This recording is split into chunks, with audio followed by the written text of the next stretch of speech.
The hammer fell, and Emma Rowland became property. Standing on that frozen courthouse platform with her infant son clutched to her chest, she watched men bid on her body like she was livestock at a county fair. Her late husband's debts had turned her into merchandise, and the saloon owner's grin promised a hell she couldn't let her baby witness. Then a snow-covered stranger burst through the doors, and everything changed. Stay until the end of this story and comment what city you're watching from, so I can see how far my story has traveled. The courthouse in Ridgway, Colorado Territory wasn't built for auctions of human souls, but on that bitter February morning in 1879, that's exactly what it hosted. Emma Rowland stood on the makeshift platform, 3 stacked crates covered with a threadbare canvas, and felt the wood creak beneath her boots. Her arms ached from holding 8-month-old Noah, but she'd sooner die than set him down among these wolves. The baby's weight was the only real thing in a world that had turned nightmarish in the span of 6 weeks. 6 weeks since her husband Thomas died in the mine collapse. 6 weeks since the landlord, Silas Garrett, appeared at her door with papers claiming Thomas owed 3 years back rent plus interest. 6 weeks since she learned that widows had no rights, no voice, and no mercy coming. "Lot 17, Silas announced from beside the platform, his voice carrying across the packed courthouse. One healthy woman, age 22, experienced in cooking, sewing, and housekeeping. Comes with infant. Starting bid, $50. Emma's stomach turned. Lot 17, like she was a piece of furniture. The room was thick with tobacco smoke and the smell of unwashed men who'd come in from the cold specifically for this. The legitimate auction, farm equipment, a few horses, some confiscated mining tools, had concluded an hour ago. Most of the respectable families had left. The men who remained had stayed for exactly this moment. This illegal, unconscionable moment that happened in shadows all across the frontier, where law was scarce, and powerful men did what they wanted. $50, called a voice from the back. Emma didn't turn to look. She kept her eyes fixed on the wall behind Silas, on a crack in the plaster shaped like a tree branch. She'd stared at that crack for the past 20 minutes, using it as an anchor while her world dissolved. 60, countered another man, closer to the front. This one she recognized, Luther Vance, who owned the Silver Dollar Saloon. His establishment had rooms upstairs where women worked until they were used up or dead. He was looking at her the way men looked at horses, assessing her teeth and bone structure. Emma pulled Noah closer. The baby fussed, sensing her tension, and she bounced him gently, despite the trembling in her arms. She'd wrapped him in every blanket she owned, layering them until he looked like a small bundle of rags. At least he was warm. At least that. 75, said a miner she didn't know, a man with a scar running from his left eye to his jaw. The bids climbed. Emma stopped listening to the amounts and focused on keeping her breathing steady, in through the nose, out through the mouth, the same way she'd breathed through Noah's birth when the midwife told her to hold on, that it would be over soon. But this wouldn't be over soon. This was just beginning. $200! Luther Vance's voice cut through the murmur of the crowd. 200, and I'll take them both tonight. A silence fell. $200 was a fortune for most men in Ridgway. The miners and drifters who'd been bidding out of curiosity or cruelty fell back, knowing they were outmatched. Emma's eyes finally moved from the crack in the wall to Silas Garrett. The landlord was smiling, clearly pleased with how high the bidding had gone. He'd get his money and then some. The fact that he was selling a human being, a woman with a baby, didn't seem to trouble his conscience at all. 200 going once? Silas called. Fair warning, gentlemen, this is a fine opportunity. The woman's clean, healthy, and she comes with $500. The voice came from the doorway, and it stopped Silas mid-sentence. Every head in the courthouse turned. A man stood in the entrance, snow still dusting his dark coat and the brim of his hat. He was tall. Emma's first thought was how he had to duck slightly under the doorframe, with broad shoulders and a stance that suggested he was used to being obeyed. His face was weathered in the way of men who worked outdoors, lines carved around his eyes and mouth, but he couldn't have been much past 30. He stepped into the room and Emma saw his eyes for the first time. Dark blue, like deep water, and currently fixed on her with an intensity that made her breath catch. $500, he repeated, his voice carrying clearly despite not being raised. Cash. Right now. Silas recovered quickly, his merchant's instincts overriding his surprise. Well now, Mr. Stanton. Cole Stanton. Emma saw recognition flicker across several faces in the crowd. Apparently this man was known, though she'd never heard the name. Mr. Stanton, Silas continued, his smile widening. That's a generous offer, but I should inform you that the bidding is conducted in increments. I don't care about your increments, Cole interrupted. His gaze hadn't left Emma. $500 ends this right now. You get your money, everyone else goes home, and this woman and her child come with me. Luther Vance stood up from his seat in the third row. Now hold on. I had a standing bid of $200. You can't just... I can, and I did. Cole finally looked away from Emma to face Luther. You've got a problem with that, Vance. We can discuss it outside. The threat was quiet but unmistakable. Luther was a big man, used to using his size to intimidate, but something in Cole's demeanor made him hesitate. After a moment, he sat back down, muttering under his breath. Silas cleared his throat. $500 is substantial. If you have that sum on your person, Mr. Stanton... Cole was already reaching into his coat. He pulled out a leather pouch that clinked heavily as he tossed it onto the table in front of Silas. Count it. It's all there. While Silas fumbled with the pouch, hands shaking slightly as he opened it and began extracting coins, Cole turned back to Emma. He approached the platform slowly, as if worried about startling her. Ma'am, he said quietly, voice pitched for her ears only. My name's Cole Stanton. I have a ranch about 8 miles north of here. I'm going to get you and your baby out of this situation, and I'm going to take you somewhere safe. That's all I'm planning to do. You understand? Emma stared at him. She'd learned not to trust men, especially men who made promises. Thomas had promised her a good life when he brought her west. That hadn't worked out. Silas had promised her time to gather the money she allegedly owed. That had been a lie. But this man's eyes were steady, and there was something in his face, some echo of pain that she recognized because she'd seen it in her own mirror. Why? She whispered. Noah squirmed in her arms, and she shifted his weight. Cole's expression softened slightly. Because this is wrong. Because you deserve better. And because... He paused, seemed to choose his words carefully. Because I couldn't help someone else once. Maybe I can help you. Before Emma could respond, Silas called out, It's all here! $500, exact count. He sounded almost giddy. Mr. Stanton, the woman and child are yours, as witnessed by all present. I'll draw up the papers. No papers, Cole said sharply, turning to face him. This isn't a property transfer. I paid your illegal debt claim against Mrs. Rowland. That's all this is. She's free to go, and she's choosing to come work at my ranch of her own will. Anyone here want to dispute that? The room was silent. Emma realized what he was doing. Giving her an out, a story that didn't involve being purchased like cattle. Technically, it was a fiction. Legally, this whole proceeding was probably criminal. But in this room, with these witnesses, Cole was rewriting the narrative before it could be set in stone. Mrs. Rowland? Cole turned back to her, and this time he extended his hand. Will you come with me? Emma looked down at Noah, at his small face peeking out from the layers of blankets.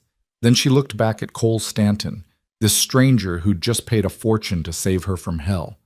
She had no good choices, but she had one choice that wasn't Luther Vance and the Silver Dollar Saloon. She reached out and took Cole's hand. His grip was warm and solid. He helped her down from the platform carefully, steadying her when her legs nearly gave out. She'd been standing rigid for so long that her muscles had locked up. Get your things, he said quietly. Whatever you brought with you. This is it, Emma gestured to herself and Noah. Everything else? Silas took it all for the debt. She saw Cole's jaw tighten, saw anger flash in his eyes, but he only nodded. Then we're done here. Let's go. He guided her toward the door, one hand lightly touching her elbow. Emma kept waiting for the trap to spring, for him to reveal his true intentions, but he just walked her steadily through the crowd of staring men. At the doorway, he paused to collect a heavy coat that he'd apparently left hanging there. Instead of putting it on himself, he draped it over Emma's shoulders, over the thin shawl she'd been wearing. It's cold out, he said simply. Then they were outside, and the February air hit Emma like a slap. Snow was falling in thick flakes, already accumulating on the street. The wind cut through even with Cole's coat wrapped around her. "My horse is just here," Cole said, nodding toward a massive roan stallion tied to the hitching post. The animal was covered in snow, suggesting Cole had ridden hard to get here. "Can you ride?" Emma shook her head. "Not well, and not with Noah. I'll hold him. You'll ride in front of me." Cole was already untying the horse. "We need to move fast. Storm's getting worse, and I want to be clear of town before anyone gets second thoughts about our arrangement." He mounted in one smooth motion, then reached down for Noah. Emma hesitated, every maternal instinct screaming not to hand her baby to a stranger, but the practical part of her brain won out. She passed Noah up, and Cole tucked the baby against his chest with surprising gentleness. "Now you," he said, extending his free hand. Emma had never mounted a horse from the ground, especially not one this tall, but desperation gave her strength. She grabbed Cole's hand and his arm, put her foot in the stirrup, and hauled herself up with his help. She ended up sitting awkwardly sideways in front of him, Noah between them. "Hold on to him," Cole instructed, waiting until Emma had Noah secure in her arms again before he urged the horse forward. They moved through Ridgeway at a controlled pace that still felt urgent. Emma didn't look back at the courthouse. She kept her eyes forward, watching snow accumulate on the horse's mane, focusing on the rhythm of hoofbeats. They'd made it maybe half a mile out of town when she heard other horses behind them. Cole heard them too. She felt him tense, felt his arm come around her waist to steady her as he urged their mount faster. "Hold tight," he said in her ear. Emma clutched Noah and leaned into Cole's chest as the horse surged into a gallop. The world became a blur of white and gray, snow stinging her face, wind roaring in her ears. She couldn't see who was following them and didn't dare turn to look. Cole guided the horse off the main road onto what must have been a trail, though Emma couldn't see it through the snow. Trees closed in around them, bare branches reaching overhead. The horse's breathing grew labored, foam starting to show around the bit. Behind them, the sounds of pursuit faded. Either they'd lost whoever was following, or the followers had given up in the face of the worsening storm. Cole didn't slow down until they'd gone at least another mile. When he finally pulled the horse back to a walk, the animal was heaving, sides pumping like bellows. "Sorry, boy," Cole murmured, patting the horse's neck. "I know. We'll rest soon." Emma realized she was shaking, and not just from cold. The reality of what had just happened was crashing over her in waves. She'd been sold. She'd been bought. She was in the wilderness with a complete stranger, in the middle of a blizzard, with her infant son. "Where are we going?" Her voice came out smaller than she'd intended. "My ranch is still about 6 miles north," Cole said. "But we're not going to make it in this storm. There's a homestead about 2 miles ahead. Good people who owe me a favor. We'll shelter there tonight, then head home when the weather clears." Home. The word sounded foreign. Noah began to cry, the thin wail of a cold, hungry baby. Emma tried to soothe him, but her arms were numb, and she had nothing to offer him. She'd fed him the last of the milk she'd brought right before the auction. "Not much farther," Cole said, and Emma wasn't sure if he was talking to her, the baby, or the horse. They pushed on through the snow.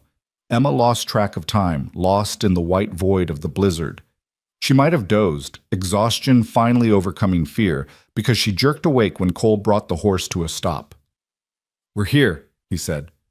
Emma blinked snow from her eyelashes and saw a small cabin, light glowing warm in the windows. Smoke rose from the chimney. It looked like something from a fairy tale, a beacon of safety in the wilderness. Cole dismounted and helped Emma down, taking Noah again so she could get her feet under her.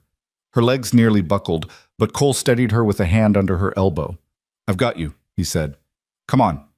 He led her to the door and knocked, 3 sharp raps followed by 2 softer ones, some kind of signal. The door opened immediately, revealing a small woman with gray hair and a weathered face that broke into a smile when she saw Cole.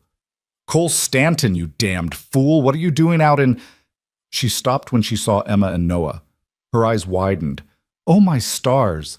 Come in! Come in right now, all of you!" The warmth of the cabin enveloped Emma like a physical embrace. She stood dripping on the wooden floor, too tired to even take in her surroundings properly. Martha, this is Emma Rowland and her son Noah, Cole was saying. They need shelter for the night. I need to see to my horse. James, Martha called toward the back of the cabin. James, get out here. An older man appeared, tall and rangy, with kind eyes. He took one look at the situation and nodded. I'll handle the horse, Cole. You get inside and get warm. Cole hesitated, then handed the reins to James and came back inside, shutting the door against the wind. Martha was already bustling around Emma, clucking like a worried hen. You're frozen solid, dear. And this baby. Oh, this sweet baby. Come here, let's get you both by the fire. She guided Emma to a chair near the hearth, and Emma sank into it gratefully. The heat from the fire was almost painful against her frozen skin. Noah needs to eat, Emma said weakly. I don't have anything to... I've got goat's milk, Martha said immediately. Fresh this morning. We'll warm it up and get something in this little one, don't you worry. Emma wanted to protest, to explain that she couldn't pay for any of this, but exhaustion won out. She sat numbly while Martha took Noah from her arms and began the process of feeding him, warming milk in a small pot, testing it on her wrist, pouring it into a bottle. Cole stood by the door, watching. Emma met his eyes across the room. Thank you, she whispered.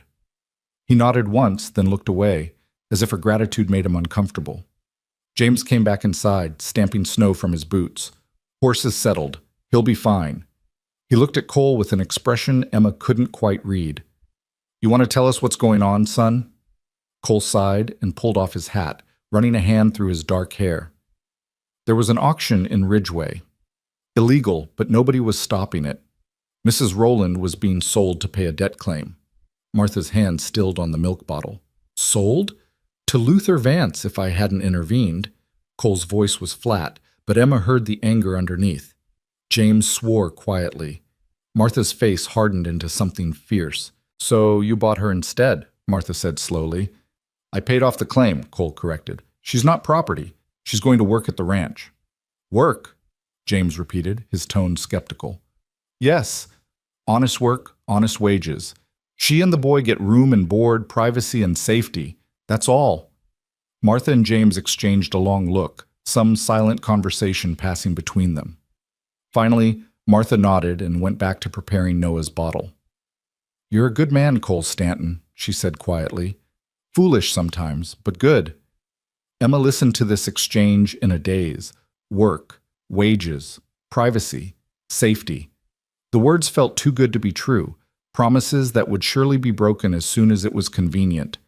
But for tonight, in this warm cabin with the blizzard raging outside, she allowed herself to hope. Martha got Noah fed and settled, then turned her attention to Emma. She brought bread, cheese, and hot tea, simple food that tasted like heaven. Emma ate mechanically, barely tasting it, just trying to get something in her stomach. You'll sleep in the loft, Martha was saying. It's warm up there, and there's good blankets. The baby can sleep with you, or I can make up a little nest for him. With me, Emma said immediately. She wasn't letting Noah out of her sight. Of course, dear. Cole? You'll take the other room? I'll sleep down here by the fire, Cole said. I've imposed on you enough. Nonsense. The other room has a bed and you'll use it. They argued about it for a while, but Martha won. Emma got the sense Martha usually won arguments in this household.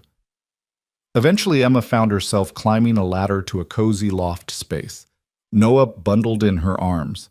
Martha had laid out thick quilts and soft pillows. Emma settled Noah in the middle of the bed, building a wall of blankets around him so he couldn't roll, then collapsed beside him. Below, she could hear voices, Cole talking with Martha and James. She couldn't make out the words, but the tones were warm, familiar. These people knew each other well. Emma closed her eyes, every muscle in her body aching with exhaustion. Noah made small sleeping sounds beside her, milk-drunk and content. For the first time in 6 weeks, she let herself cry. Silent tears that soaked into the pillow, releasing some of the fear and grief she'd been holding so tightly. She'd been saved. Maybe. Possibly. Or maybe she'd just traded one nightmare for another, but tomorrow would tell. Tomorrow, when the storm cleared and they rode to Cole Stanton's ranch, she'd learn the truth about what he really wanted from her. For tonight, she was warm and fed, her baby was safe, And that was more than she'd dared hope for when she'd stood on that auction platform. It would have to be enough. Downstairs, Cole sat at Martha's kitchen table nursing a cup of coffee he didn't really want. James sat across from him, eyes shrewd and knowing. "You want to tell me what you're really doing, boy?" the older man asked quietly. Cole stared into his coffee. "I told you. I know what you told me. Now I'm asking what's true." Martha was washing dishes, but Cole knew she was listening. These two had been like parents to him since he'd arrived in Colorado 5 years ago, half wild with grief. They'd helped him build his ranch, talked him through the dark times, never asked for anything in return.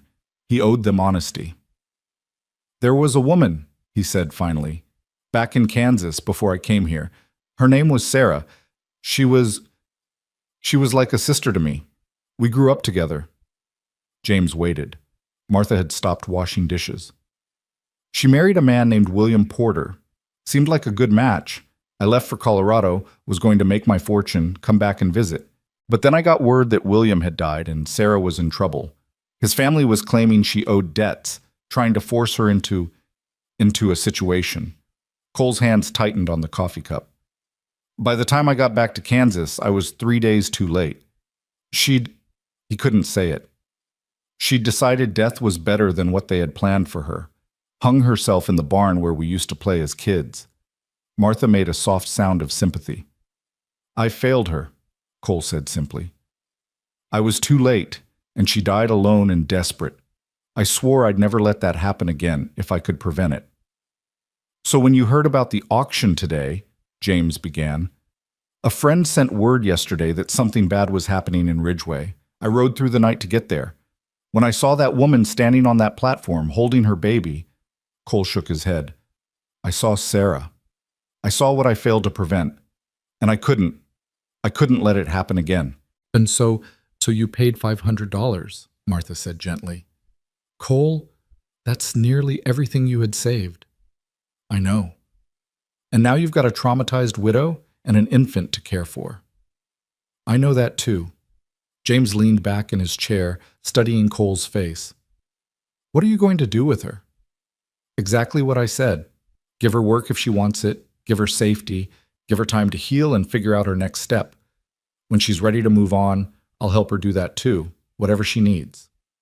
"And if she doesn't want to work? If she can't?" Martha asked. Cole met her eyes. "Then she doesn't have to. I'm not going to force anything. I need to know she's safe. That's all." Martha dried her hands and came to sit at the table. She reached out and covered Cole's hand with her own. "You're a good man," she said again. "But you can't save everyone, Cole. You can't fix what happened to Sarah by rescuing every woman in trouble." "I know, but I can save this one." He looked up at the loft where Emma and Noah slept. "I have to try." James sighed. "Well then, you'd better get some sleep. You've got a long ride home tomorrow and a lot of changes coming to your life." Cole nodded and stood, draining the last of his coffee. "Thank you. For the shelter, for the understanding, for everything." "That's what family's for," Martha said simply. Cole went to the small bedroom and lay down on the bed, but sleep was long in coming. He stared at the ceiling and thought about Sarah, about Emma, about the choices that brought people to the brink of despair. And he thought about what came next, bringing a traumatized woman and a baby into his solitary life, trying to help without making things worse, trying to atone for being 3 days too late 5 years ago. Outside, the blizzard raged. Inside, 4 people sheltered from the storm, each carrying their own wounds, their own hopes, their own fears about tomorrow. But for tonight, they were warm and safe. And sometimes, that was all anyone could ask for. The storm broke just before dawn, leaving the world wrapped in pristine white silence. Emma woke to Noah's fussing and the unfamiliar comfort of a warm bed, disoriented for a moment before the previous day's events came rushing back. She sat up carefully, gathering her son close, and heard voices drifting up from below. "Can't take them out in this depth," James was saying. "Snow's got to be 3 feet in places."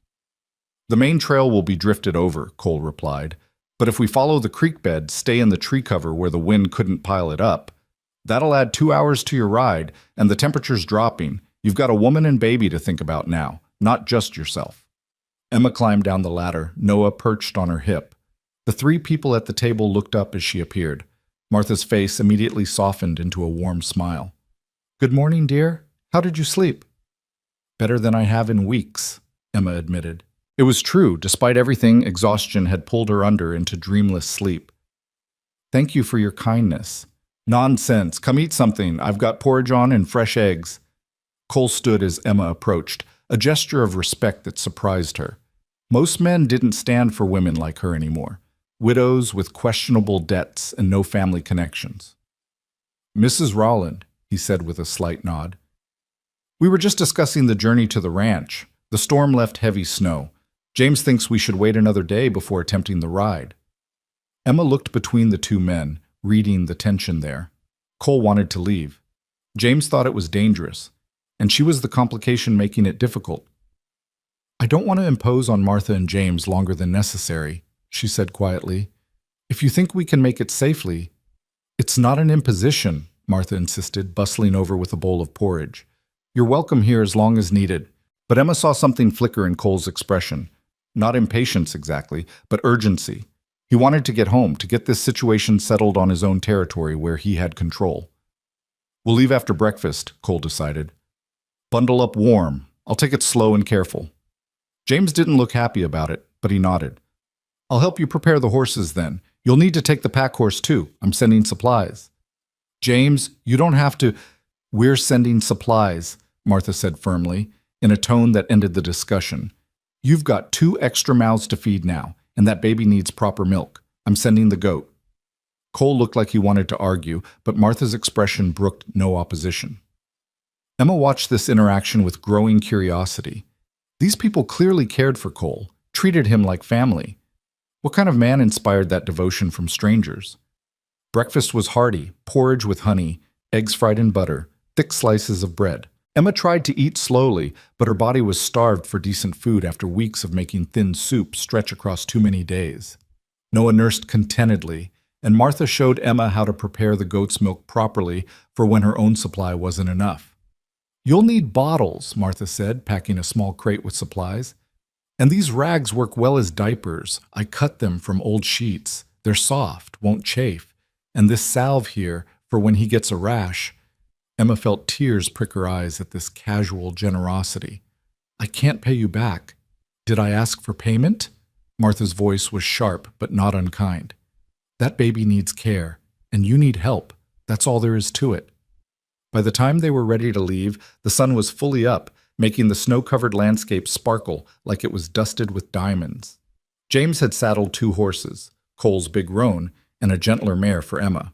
The pack horse was loaded with supplies, including a small crate where Martha had somehow rigged a nest for the goat. "She's mild-tempered," James told Cole. "Won't give you trouble. Her name's Bess." Cole helped Emma mount the mare, then handed Noah up to her.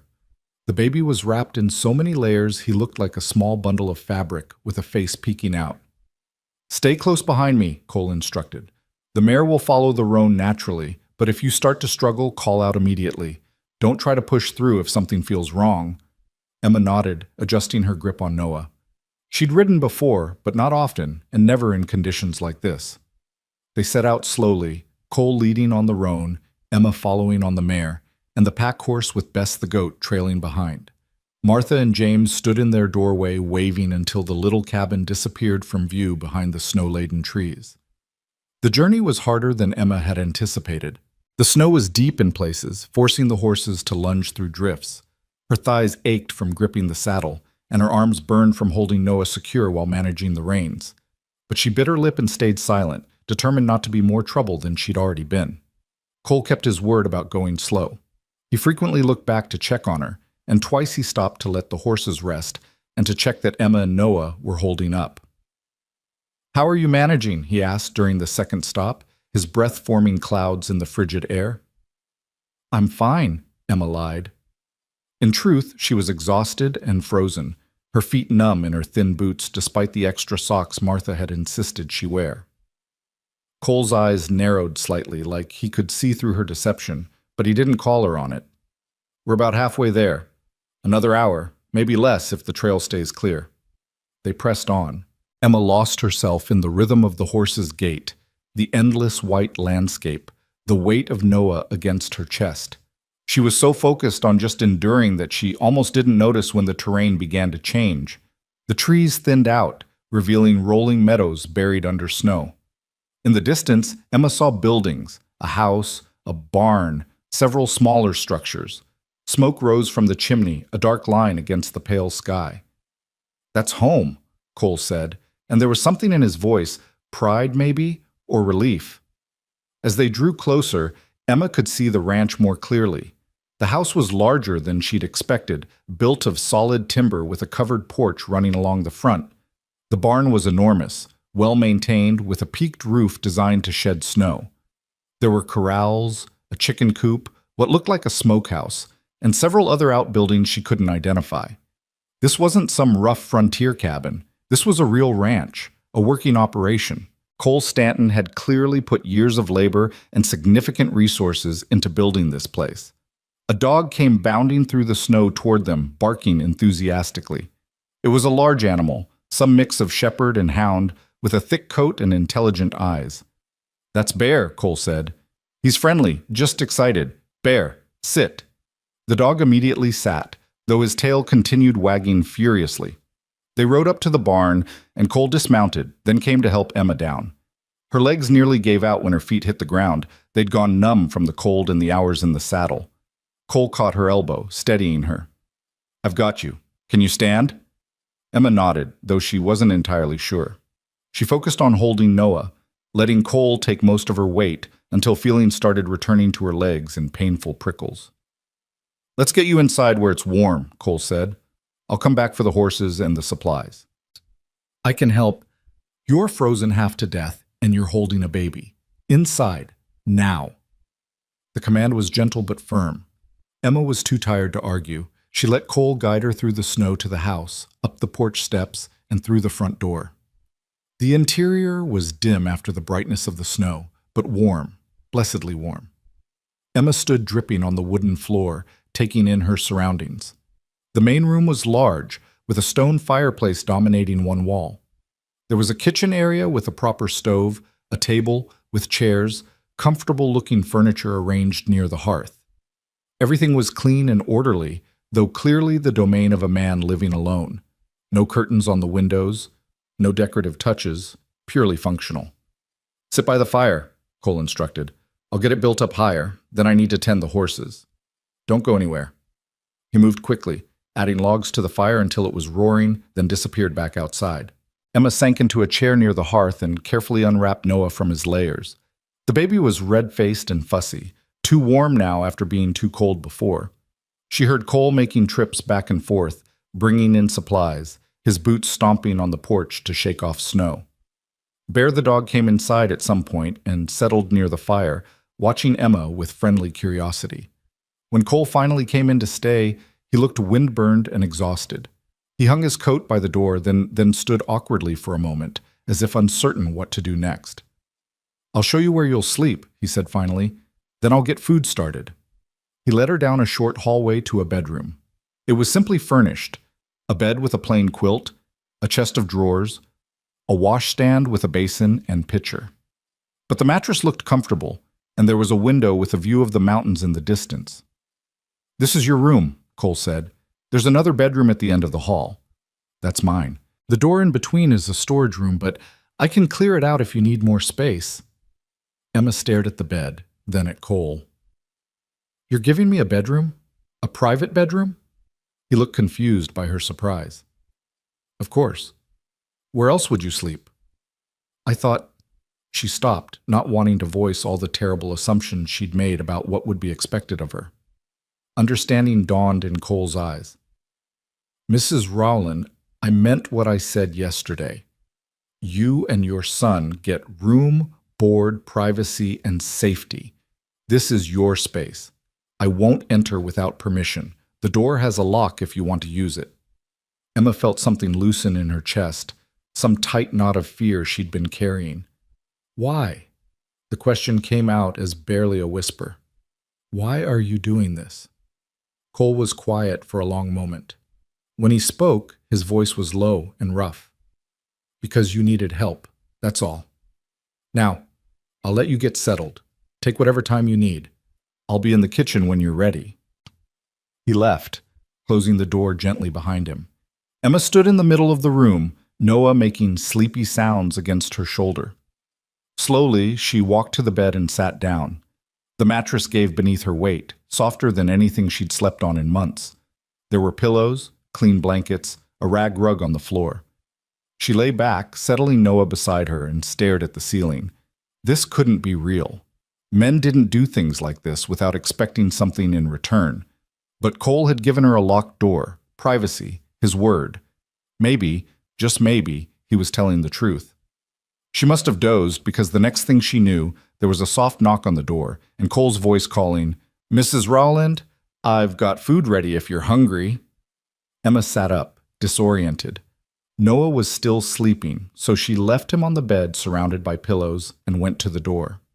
When she opened it, Cole was standing in the hallway, careful to stay back, not crowding her. "I made stew," he said, "and there's bread. Nothing fancy, but it's hot." Emma followed him to the kitchen, where he'd set the table for two. The stew smelled incredible, rich and savory. Her stomach growled audibly. "Sit," Cole said. "I'll get you a bowl." They ate in awkward silence at first. Emma was too hungry to be polite, eating quickly, and Cole seemed content to focus on his own food. But eventually, practicalities had to be addressed. "I'll need to know what work you want me to do," Emma said, setting down her spoon. "You mentioned wages. I need to understand the arrangement." Cole leaned back in his chair. "Can you cook?" "Yes." "Clean? Do laundry?" "Yes." "Then that's the work. Keep the house, cook meals, tend the chickens if you're willing. I've been managing it myself, but it'll be good to have help. As for wages—" He paused, seeming to calculate. "Room and board for you and the boy, plus $10 a month. That's fair for a housekeeper." Emma's eyes widened. $10 a month was generous, more than fair. "That's too much. It's what the work is worth." Cole's tone suggested the matter wasn't up for negotiation. "You'll earn your keep, Mrs. Rowland. This isn't charity." "Emma," she said suddenly. "You can call me Emma." Something shifted in Cole's expression. "Emma," he repeated. "And you can call me Cole. Mr. Stanton makes me feel like my father." A ghost of a smile touched Emma's lips, the first Cole had seen from her. "All right, Cole." Over the next few days, a routine began to establish itself. Emma woke early, fed Noah, then started breakfast while Cole went to tend the animals and do whatever ranching tasks the winter weather allowed.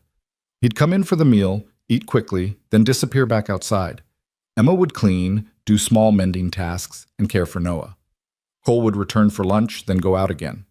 Dinner was the longest meal, though conversation remained sparse. Emma learned that Cole had built this ranch from nothing over 5 years, that he ran cattle but had sold most of the herd before winter, keeping only his breeding stock and horses. He employed 2 ranch hands during busy seasons, but they were gone for the winter, working in town or further south where there was work to be found. She learned that he was a man of few words but consistent action. He did what he said he would do. When he promised something, he kept the promise. On the 3rd night, Emma woke to Noah's crying and found the house freezing. The fire had died down too far. She stumbled out to the main room in her nightgown and was trying to rebuild the fire with shaking hands when Cole appeared from his own room, already pulling on a shirt. "Here, let me," he said, gently moving her aside. Within minutes, he had the fire roaring again. "You should have called me. I didn't want to wake you." "Emma," he said her name firmly. "If you need something, especially at night when it's cold, you wake me. Understood?" She nodded, wrapping her arms around herself. Cole disappeared into his room and came back with a heavy quilt. "Keep this in your room," he said, draping it around her shoulders. "And tomorrow I'll move the cradle in here, closer to the fire. It'll be warmer for the boy." "The cradle?" "I started it last night. Should have it finished tomorrow." Emma stared at him. "You're making a cradle?" "Baby needs somewhere to sleep besides a nest of blankets." He said it matter-of-factly, like building furniture for her child was the most normal thing in the world. "Now get some sleep. Morning comes early." The next evening, when Emma emerged from putting Noah down for his nap, there was a cradle in the main room. It was beautiful, simple but well-crafted, with smooth rockers and high sides to keep a baby safe. Cole was sanding the last rough edges, wood shavings scattered around his boots. "It's perfect," Emma whispered, running her hand along the polished wood. Cole shrugged, clearly uncomfortable with the praise. "It's functional. I'll make a better one when I have more time, with carvings maybe." "No!" Emma's voice was fierce. "It's perfect exactly as it is." Their eyes met, and something unspoken passed between them. Acknowledgement, maybe, or the first fragile threads of trust beginning to form. The weather stayed cold, and Emma settled into the rhythm of ranch life. She discovered that Cole was right. She earned her keep. Keeping house for an active rancher was real work. There were meals to cook, endless dishes, laundry that froze stiff on the line and had to be brought in to finish drying by the fire. She learned to bake bread in Cole's temperamental stove, to make soap from lard and lye, to coax the chickens into laying even in the dead of winter. Cole, for his part, maintained his careful distance. He never entered her room without permission. He never touched her casually, the way men often did with women they considered beneath them. If he needed to hand her something, he set it down rather than risk their fingers brushing. Emma found herself watching him, trying to understand this strange man who'd paid a fortune to save her and asked for nothing in return. He was strong. She saw that in the way he handled heavy feed sacks, the way he could calm a spooked horse with just his voice and hands. But there was gentleness there, too. She'd seen him spend an hour doctoring a chicken with a hurt wing, his large hands infinitely patient. He was also lonely. She realized this slowly, seeing it in the way his face lit up when she asked him questions at dinner, the way he'd linger over his coffee to keep the conversation going just a little longer. One evening, about 2 weeks into her stay at the ranch, Emma nerved herself up to ask the question that had been haunting her. "Why did you really pay for me at that auction?" She set down her mending and looked at him directly. "I know you said you wanted to help, but $500 is more than help. That's a fortune. So why?" Cole was quiet for so long she thought he wouldn't answer. He stared into the fire, his coffee cup cradled in his hands. "I told Martha and James this," he said finally. "Might as well tell you too. There was a woman back in Kansas before I came here. Her name was Sarah. She was like a sister to me. We grew up together, played in the same fields, learned to ride on the same horses. When I decided to come west, she was engaged to a man named William Porter. Seemed like a good man. I figured she'd be happy." Emma stayed very still, sensing this story was painful.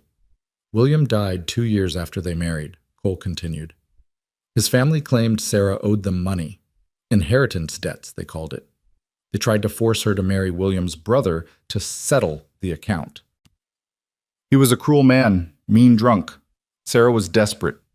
His hands tightened on the coffee cup. "She sent me a letter asking for help. It took 3 weeks to reach me because I'd moved ranches. By the time I got it and rode back to Kansas, I was 3 days too late. She'd hung herself rather than submit to what they wanted from her." Emma's breath caught. "Oh, Cole, I failed her," he said simply. "I was too late, and she died thinking nobody cared enough to save her. So when I heard about the auction in Ridgeway, when I saw you standing there holding your baby..." He finally looked at Emma, and his eyes were full of old pain. "I couldn't be too late again." Emma felt tears streaming down her face. "I'm sorry about Sarah." "So am I." Cole set down his coffee cup. "You asked why I did it, that's why. You needed saving, and I was there, that's all." But it wasn't all, Emma thought. It was everything. It was a man carrying 5 years of guilt trying to atone. It was kindness and grief and determination all tangled together. "Thank you," she said softly, "for not being too late this time." Cole nodded, then stood abruptly. "I should check on the horses one more time before bed. Sleep well, Emma." He pulled on his coat and disappeared into the night, leaving Emma alone with her thoughts and her quietly sleeping son. Something had shifted between them with that conversation. Emma felt it in the days that followed. The awkwardness eased. They talked more at meals, about small things at first, the weather and the chickens, and whether to slaughter one of the pigs before spring, but gradually deeper topics emerged. Emma told him about Thomas, about the good years before the mine work broke him down, about the pregnancy that gave her Noah but took her husband's attention as he became obsessed with earning more money to support a family. Cole talked about building the ranch, about his dreams of expanding the operation, about the loneliness of frontier life. They were becoming, Emma realized with some surprise, friends. Then came the morning everything changed. Emma was in the kitchen kneading bread dough when she heard a commotion outside, horse hooves, bear barking frantically, and then a sickening thud followed by Cole's sharp cry of pain. She ran to the window and saw Cole on the ground near the barn, one of the horses rearing above him. Without thinking, Emma ran outside into the cold, not even stopping for a coat. "Cole!" She reached him just as he was trying to sit up, his face white with pain. His left arm was hanging at an odd angle, and there was blood on his temple where he'd hit the frozen ground. "I'm fine," he gasped, but he clearly wasn't. "Just need to—" He tried to stand and nearly collapsed. Emma caught him, her smaller frame somehow supporting his weight. "Stop being stupid. You're hurt. Can you walk to the house?" Between the two of them, they managed to get Cole inside. Emma helped him into a chair near the fire, then ran to get water and clean cloths. Her hands were shaking, but her mind was clear. She'd nursed Thomas through injuries before. She could do this. "Your arm is dislocated," she said, after a careful examination that made Cole hiss with pain. "I can set it, but it's going to hurt." "You've done this before?"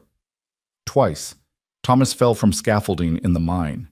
She didn't mention that both times. He'd been drunk and angry, making everything harder. "I need you to trust me." Cole looked at her, really looked at her, and nodded. "I trust you." Emma positioned herself, braced her foot against Cole's ribs the way the old doctor had shown her, and pulled. Cole's roar of pain made Bear howl from his place by the door, but she felt the shoulder pop back into place. "Done," she gasped, nearly as shaky as Cole looked. "The worst is over." She cleaned the wound on his head, which thankfully wasn't deep, just bloody the way scalp wounds always were. Then she fashioned a sling from a torn sheet and helped Cole get his arm into it. "You need to rest," she ordered. "No arguing. That shoulder needs time to heal properly, or it'll keep popping out." "Emma, I can't rest. There's animals to feed, water to haul. I'll do it." Cole started to protest, but Emma cut him off. "You saved my life, Cole Stanton. Now let me help save yours. Tell me what needs to be done, and I'll do it." For the next 3 days, Emma did everything. She fed the animals, hauled water from the well, chopped wood for the fire. Cole tried to help one-handed, but Emma refused to let him do anything beyond the lightest tasks. At night, she made him tea laced with willow bark for the pain and checked his shoulder for swelling. Noah was fussy with the disruption to routine, and Emma was exhausted, running on too little sleep and too much worry. But she kept going, determined to prove that she could carry her weight, that she was more than just someone who needed saving. On the 4th morning, Emma came in from feeding the chickens to find Cole sitting at the kitchen table looking devastated. "What's wrong?" she asked immediately. "Is your shoulder worse?" "My shoulder's fine." His voice was rough. "Emma, I can't do this." Her heart sank. This was it. He was sending her away. She'd been too much trouble, too much work. "I understand. I can pack our things." "What?" "No." Cole looked horrified. "That's not what I meant. I mean, I can't accept this. You doing all my work while I sit uselessly inside. You're paying me back by running yourself into the ground, and it's not right." Emma sank into the chair across from him. "Then what do you want?" "I want us to be partners," Cole said. "Not employer and housekeeper. Real partners. You're keeping this ranch running right now when I can't. That's worth more than $10 a month and a bedroom. So I'm proposing we change the arrangement." "Change it how?" "This ranch is mine, but the work of running it should be shared equally. You do the house and the animals and whatever else needs doing. I'll do the heavy labor and the business side when I'm healed. We split everything down the middle, decisions, work, and profits when we sell cattle in the spring." Emma stared at him. "You want to make me a partner? In your ranch?" "I want to make this fair," Cole corrected. "You've earned it, Emma. These past few days prove that. You're strong and capable, and you deserve to be treated as such." "People will talk," Emma said slowly. "A single man and a widow living together, sharing ownership. Let them talk. I don't care what people think." Cole leaned forward. "Do Do you want this? A real stake in something? A chance to build a future for Noah? Emma thought about the auction block, about Luther Vance's cruel eyes, about every moment of the past 6 weeks when she'd been helpless and desperate. Then she thought about the past 3 days, about the satisfaction of hard work done well, about the quiet pride she'd felt keeping the ranch running. Yes, she said, I want this. Cole extended his good hand across the table. Partners, then. Emma shook it, feeling the calluses on his palm, the strength in his grip. Partners. Neither of them noticed that outside the first subtle signs of spring were beginning to show, tiny shoots of green pushing up through the melting snow, promising that winter's grip was finally loosening. Inside the ranch house, 2 wounded people had found an unexpected alliance, built on honesty and mutual respect, and the simple recognition that everyone deserves a second chance. It was enough to build on, and for now, it was everything they needed. Spring came slowly to the Colorado Territory that year, fighting winter for every inch of ground. Emma watched the change from the ranch house windows while Noah played on a blanket near the fire, babbling to himself in the language only babies understood. Cole's shoulder had healed well over the past month, and he was back to full work, though Emma noticed he was more careful now, less likely to take unnecessary risks with the horses. Their partnership had settled into something comfortable.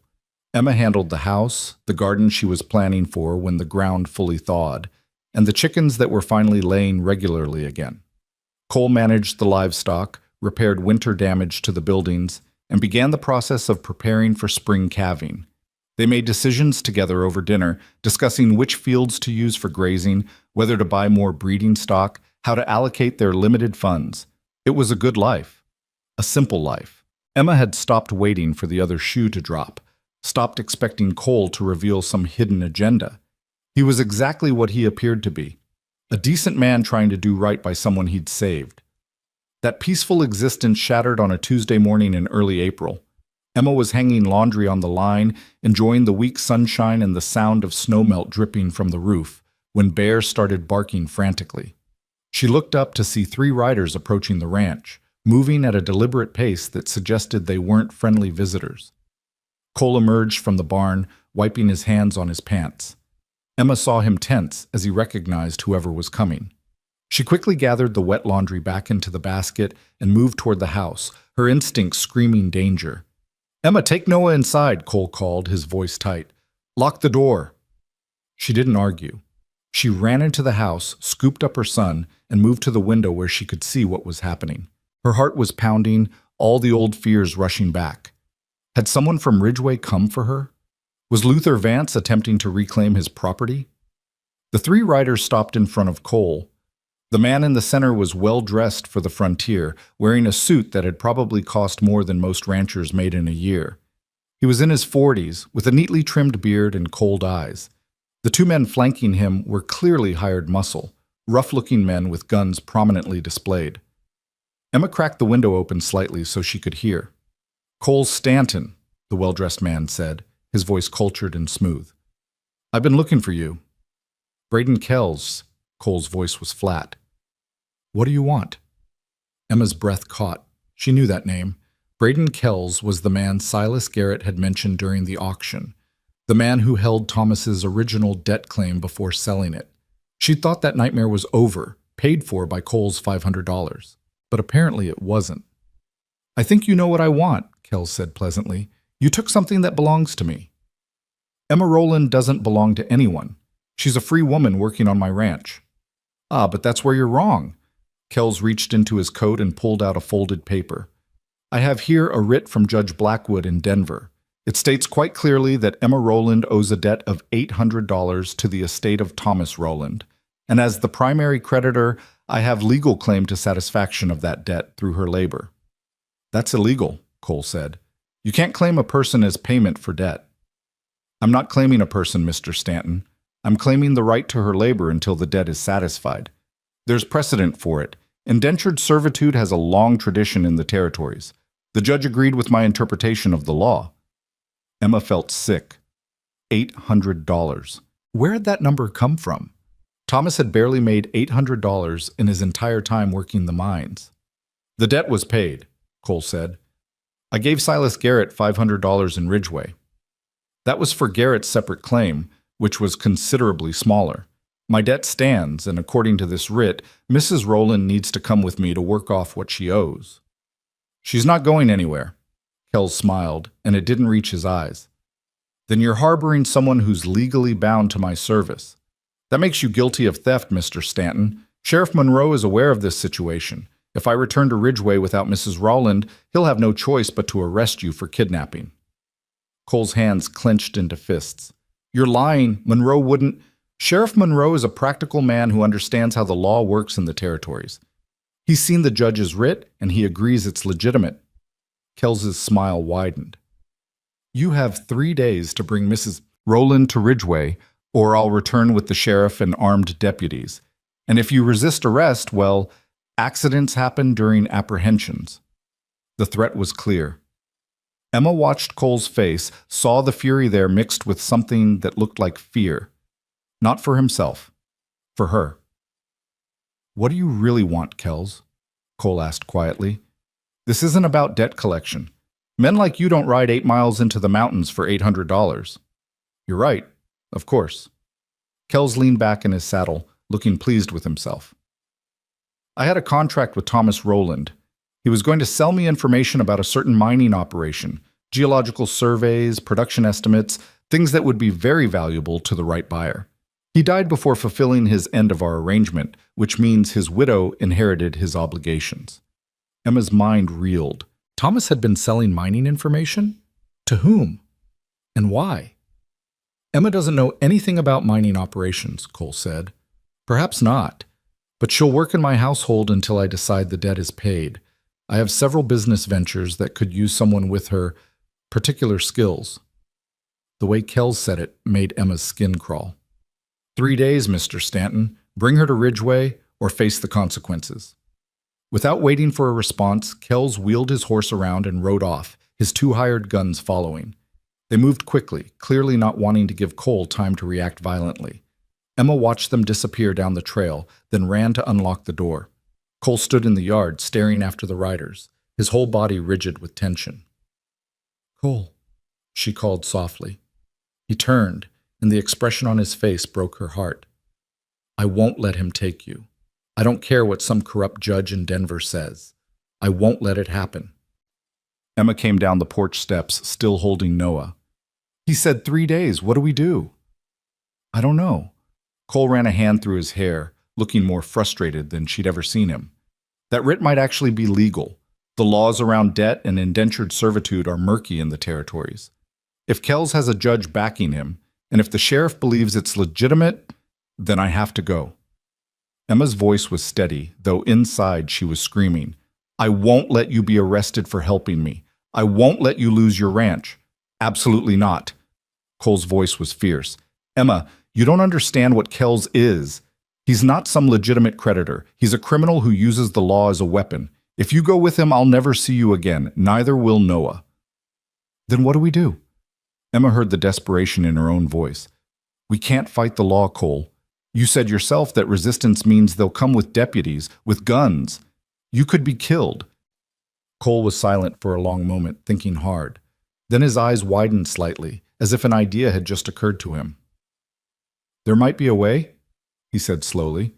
It's drastic, and I won't do it unless you agree. But it would solve the problem legally, without anyone getting arrested or shot. What way? Cole looked at her, and Emma saw something complicated in his expression, hope mixed with fear, determination mixed with uncertainty. Marry me, he said. Emma felt the world tilt. What? Marry me. Right now, as soon as we can get a preacher here. If you're my wife, legally married, then Kells's claim becomes invalid. A married woman's debts transfer to her husband, but more importantly, he can't claim you for indentured servitude if you're legally bound to me through marriage.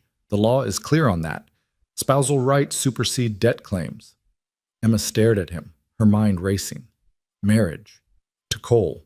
It would solve everything legally, but it would also complicate everything personally. You don't want to marry me, she said. This is too much, Cole. You've already given up so much. I'm not giving up anything. I'm gaining a partner I already trust, a woman I already respect, and a legal way to protect both of you from a man who'd destroy you. Cole stepped closer, his voice urgent. Emma, I'm not asking you to be a wife in the traditional sense. This would be a legal arrangement, a partnership formalized through marriage. Everything else stays the same, separate rooms, your independence, your share of the ranch.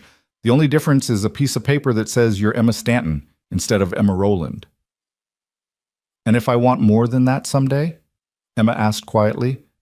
If I meet someone, or if you do? Cole's expression softened. Then we'll figure it out together, the same way we figure out everything else. But right now, in this moment, this is the best solution I can think of. Will you consider it? Emma looked down at Noah, who was watching her with wide, curious eyes. She thought about Braden Kells and his cold smile, about being dragged away to work off a debt she never agreed to, about what might happen to her son if she disappeared into Kells's custody. Then she thought about the past 2 months at the ranch, about the safety and respect Cole had shown her, about the partnership they'd built on honesty and mutual trust. If we do this, she said slowly, it has to be my choice. Not because I have no other options, but because I'm choosing this path. Choosing you as a partner. That's all I'm asking. A choice freely made. Emma took a deep breath. She thought about the auction block in Ridgeway, about standing there with no choices at all, now standing in the yard of a ranch she partly owned, holding her healthy son, talking to a man who'd never lied to her. She had a choice, a real choice. Yes, she said, I'll marry you. Cole's shoulders sagged with relief. Thank you. I'll ride to Martha and James's place right now. Ask them to bring the circuit preacher. We need witnesses and someone who can legally perform the ceremony. How long will that take? If James rides hard, maybe they can be here by tomorrow evening. We'll do the ceremony immediately, get it witnessed and documented. By the time Kells comes back in 3 days, you'll be Emma Stanton, and his writ will be worthless. Cole went to saddle his horse, moving with fierce determination. Emma watched him go, then looked down at Noah. Your mama's getting married, she whispered to her son. To a good man who's trying to save us. I hope I'm making the right choice.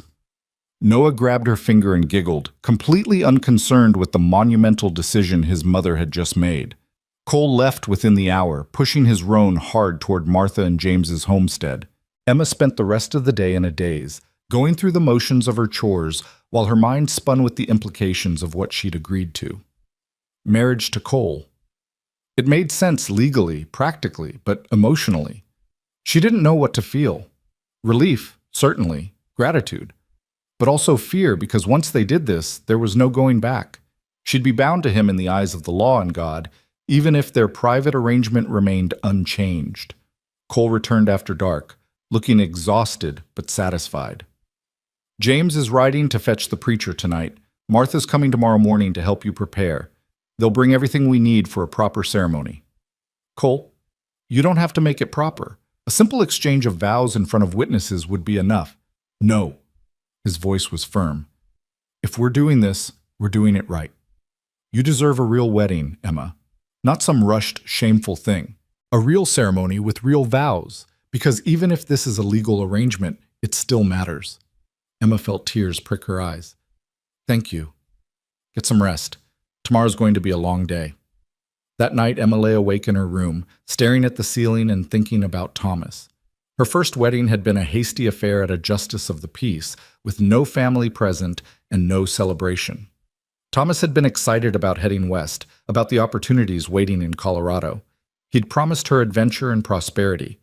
He'd given her hardship and debt instead, though she'd loved him anyway, or at least loved the man he'd been before the mines broke his spirit. Now she was marrying again, under completely different circumstances.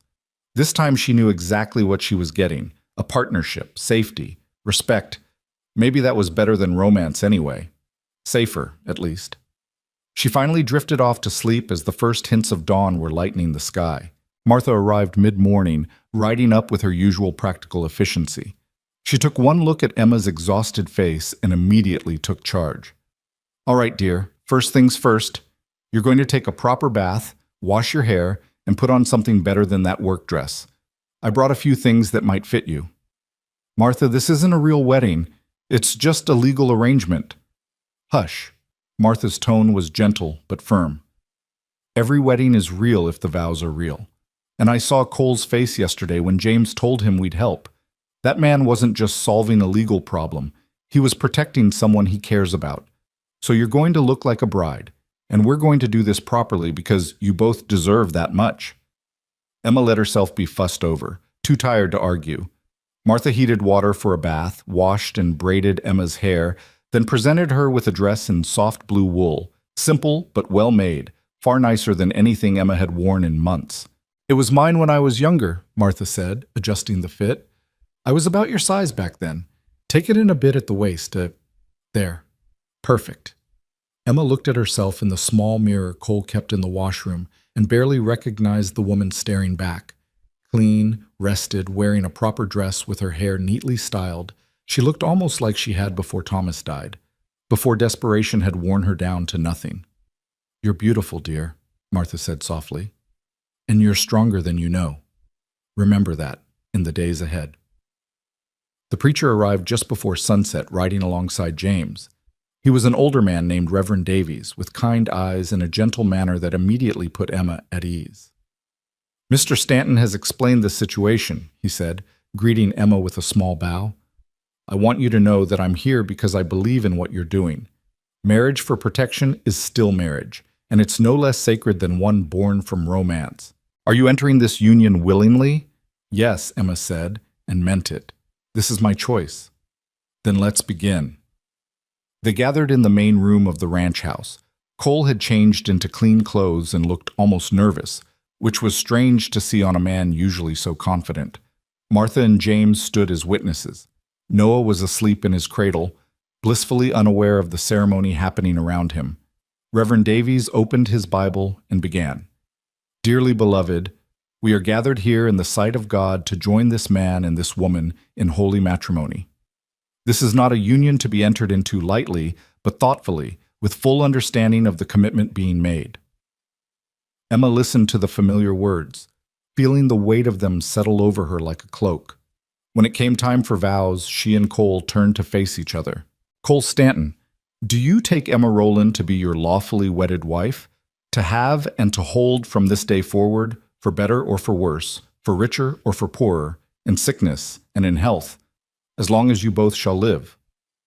Cole's eyes met Emma's, steady and sure. "I do." "Emma Rowland, do you take Cole Stanton to be your lawfully wedded husband, to have and to hold from this day forward, for better or for worse, for richer or for poorer, in sickness and in health, as long as you both shall live?" Emma thought about the auction block, about the cradle Cole had built, about the partnership they'd forged over 2 months of shared work and growing trust. "I do." "Then by the power vested in me, I now pronounce you husband and wife. May God bless this union and keep you both in His grace." There was no kiss. Emma and Cole had silently agreed on that beforehand. Instead, they shook hands solemnly, sealing their partnership the same way they'd sealed their business arrangement weeks ago. Martha was crying happy tears. James clapped Cole on the shoulder. Reverend Davies produced the marriage certificate and had everyone sign it, creating the legal proof they'd need when Kells returned. "It's done," Cole said quietly, looking at the signed document. "You're Emma Stanton now. Legally, officially. Kells can't touch you." Emma stared at her new name written in the Reverend's careful script. Emma Stanton. It looked strange, but also somehow right. Martha had brought food, and they celebrated with a simple meal: roasted chicken, fresh bread, and even a small cake she'd somehow managed to bake and transport. It was oddly festive for a marriage born from desperation, but Emma found herself grateful for the normalcy of it, for Martha and James's kindness in making this feel like a real wedding. When the guests finally left, promising to return if they were needed when Kells came back, Emma and Cole stood alone in the suddenly quiet house. "Nothing has to change," Cole said. "Your room is still your room. Everything we agreed to before still stands." "I know." Emma looked at her hand, at the simple gold band Cole had produced for the ceremony, another thing he'd somehow arranged, probably borrowing it from Martha. "Cole, I want you to know something. I'm grateful for what you've done, But I also want you to understand that I'm not afraid anymore. When Kells comes back, I'll face him. Not as cargo or property, but as your wife. As a woman who made her own choice. Cole smiled, and it transformed his normally serious face. Good, because we're going to need that strength when he arrives. They didn't have to wait long. Kells returned exactly 3 days later, just as he'd promised, but this time he brought Sheriff Monroe and 2 additional deputies. Emma watched them ride up from the window, her heart pounding but her resolve firm. "Ready?" Cole asked, coming to stand beside her. "Ready." They walked out onto the porch together, standing side by side. Emma held Noah on her hip, the baby's weight a comforting reminder of why she was doing this. Kells dismounted, his expression confident. Sheriff Monroe stayed on his horse, looking uncomfortable. He was a weathered man in his 50s, with the tired eyes of someone who'd seen too much frontier justice. "Mr. Stanton," Kells said pleasantly, "I believe we had an agreement. 3 days to bring Mrs. Rowland to Ridgeway, or face arrest for kidnapping. Since you're both still here, I'm forced to assume you've chosen arrest." "Actually," Cole said calmly, "there's been a development you should know about. Emma isn't Mrs. Rowland anymore. She's Mrs. Stanton, my wife. We were married 4 days ago in front of witnesses, performed by Reverend Davies and properly documented." He produced the marriage certificate, holding it out. Sheriff Monroe dismounted and took it, examining it carefully. The color drained from Kells's face, replaced by red fury. "You can't do that. The debt claim is invalid," Cole interrupted. "As Sheriff Monroe can confirm, a married woman's debts transfer to her husband, but more importantly, you can't claim indentured servitude against a married woman without her husband's consent. Which you'll never have." Sheriff Monroe looked up from the certificate, then at Kells. "He's right. This marriage is legal and properly witnessed. Your writ doesn't mean anything now, Kells. Mrs. Stanton," he nodded respectfully at Emma, "is under her husband's protection. Her debts, if they're even legitimate, are his responsibility now." "This is fraud." Kells's composure had shattered completely. "They only got married to circumvent my legal claim. People get married for lots of reasons," the sheriff said dryly. "The law doesn't require love, just consent and proper documentation. This marriage meets all legal requirements." He handed the certificate back to Cole. "I'm sorry for the trouble, Mr. Stanton, Mrs. Stanton. Kells, we're done here." "I'm not done," Kells snarled. He turned to Emma, his face twisted with rage. "You think this is over? You think a piece of paper protects you? Your husband Thomas made promises, and I will collect—" "Thomas is dead," Emma said clearly, stepping forward. "Whatever arrangement you had with him died with him. I owe you nothing. I chose to marry Cole Stanton, and I chose to stand here as his wife and partner. You have no claim on me, no power over me. Go back to whatever hole you crawled out of and leave us alone." She'd never spoken to a man like that before, with strength, with certainty, with absolute refusal to be intimidated. It felt liberating. Kells looked at her with pure hatred, but the sheriff and his deputies were there, and he knew he'd lost. "This isn't finished," he said quietly, dangerously. "The debt was $800. I want my money." "Fine," Cole said. "Name your bank in Denver. I'll have $800 transferred within the week. Consider Thomas Rowland's debt paid in full." Emma gasped. "Cole, no! You've already spent $500 on me. You can't—" "I can, and I will." Cole's voice was firm. "This ends now, Kells. You get your money, you sign a document stating the debt is satisfied, and you never contact my wife again. That's the deal. Take it or leave it." Kells clearly wanted to refuse, wanted to drag this out, to cause more pain. But he was a businessman at heart, and $800 was $800. "Paid in full by week's end," he said finally, "with a signed release of all claims. If the money isn't there, I'll be back with a lien against this ranch." "It'll be there." Kells remounted his horse, his face still twisted with fury. "You're a fool, Stanton, spending a fortune on a widow with a bastard child. She'll bleed you dry." Cole's hand moved to his gun, and for a moment Emma thought he might actually shoot Kells, but he controlled himself, his voice deadly calm. "Get off my land. Now." Kells left, his hired guns trailing behind him. Sheriff Monroe tipped his hat to Emma. "Ma'am, congratulations on your marriage. I hope this is the end of your troubles." "Thank you, Sheriff." When they were finally alone, Emma sank down onto the porch steps, her legs suddenly weak. Cole sat beside her, and they watched the dust settle on the road where Kells and his party had disappeared. $800, Emma whispered. Cole, that's everything. Your savings, your plans for expanding the herd. I'll rebuild. We'll rebuild together. Cole looked at her, his expression serious. Emma, I need you to understand something. I didn't marry you out of obligation or to solve a problem. I married you because you're the best partner I could ask for, and because I'll be damned if I let men like Kells destroy good people. That money isn't a sacrifice. It's an investment in our future. Our future, Emma repeated. The words sounded strange, but also right. We really did this. We're married. We really did. Cole stood and offered her his hand. Come on, Mrs. Stanton. We've got a ranch to run and a fortune to rebuild. Might as well get started. Emma took his hand and let him pull her to her feet. Noah babbled happily in her arms, reaching for Cole with chubby fingers. Cole took the baby, settling him on his hip with the ease of someone who'd gotten used to the weight. They walked back into the house together, husband, wife, and child, to face whatever came next. Outside, the sun was setting over the mountains, painting the sky in shades of gold and rose. Spring was here, bringing new life to the land and new possibilities to people who'd survived winter's worst. And in the ranch house at the end of the mountain trail, two people who'd saved each other began to discover that legal arrangements and marriages of convenience sometimes became the foundation for something far deeper and more enduring than either had dared to hope. The week that followed the confrontation with Kells was strangely quiet, as if the ranch itself was holding its breath, waiting for the next crisis. Cole rode to Ridgeway twice, once to arrange the bank transfer through the territorial office, and again 3 days later to ensure the money had been properly sent to Denver and to obtain the signed release document from Kells's representative. He returned from the second trip looking exhausted but satisfied, carrying a legal paper that declared all debts of Thomas Rowland paid in full and released Emma from any further obligation. It's done, he said, setting the document on the kitchen table where Emma was kneading bread. Kells can't touch you now. The marriage certificate and this release together make you completely free. Emma's hands stilled in the dough. Free, she repeated softly. The word felt foreign on her tongue.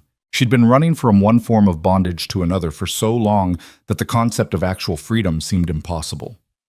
You are, Cole insisted, legally, financially, completely free. You're my wife in the eyes of the law, which means you have protection. But you're also a partner in this ranch with your own rights. If you wanted to leave tomorrow, you could. I wouldn't stop you.